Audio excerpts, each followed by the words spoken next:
বাঁকুড়ার অমরকাননের আশাকর্মী রুম্পা মণ্ডলের মৃত্যুকে কেন্দ্র করে মঙ্গলবার রানীগঞ্জ ব্লকের আশাকর্মীরা রানীগঞ্জ বিডিও অফিসের সামনে 1 মিনিটে নীরবতা পালন করে প্রতিবাদ জানান। প্রয়াত সহকর্মীর আত্মার শান্তি কামনার পাশাপাশি তারা শালতোড়ার বিজেপি বিধায়কের প্রকাশ্য ক্ষমা চাওয়ার দাবি তোলেন। আশাকর্মীদের অভিযোগ, বিধায়কের কথিত অপমানজনক মন্তব্যে রুম্পা মণ্ডল মানসিকভাবে আঘাতপ্রাপ্ত হয়েছিলেন। প্রতিবাদ শেষে আশাকর্মীরা রানীগঞ্জ বিএমওএইচ অফিসে গিয়ে একই দাবি নীরবতা অবস্থান কর্মসূচি পালন করেন। তাদের বক্তব্য, গ্রামীণ স্বাস্থ্য পরিষেবায় গুরুত্বপূর্ণ ভূমিকা পালন করা আশাকর্মীদের মর্যাদা ও সম্মান বজায় রাখতে হবে। ব্লক থেকে আমি ঝিলিক মণ্ডল। আজকে আমরা কোনো জমায়েতে দাবি দাওয়া করছি না।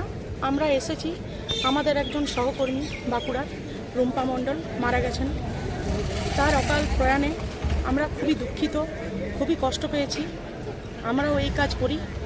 তো আমরা আজকে এখানে এসে 1 মিনিট নীরবতা পালন ও শোক পালন করলাম শান্তিপূর্ণভাবে।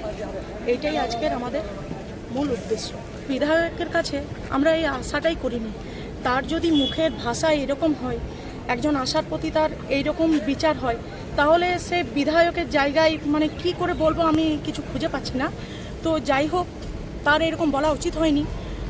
সমাজ মাধ্যমে যখন রুম্পা মণ্ডলকে বা আরও আশা দিদিকে উনি অপমান করেছেন, খারাপ কথা বলেছেন, আমাদেরও এটাই দাবি আছে সমাজ মাধ্যমে উনি যেন এইভাবে ফেসবুকে বা মিডিয়াতে যেই রকমভাবেই উনি যেন তার দুঃখ প্রকাশটা করেন, ক্ষমা চান সব আশাকর্মীদের, অল পশ্চিমবঙ্গ আশার কাছেই যেন তিনি ক্ষমা চান।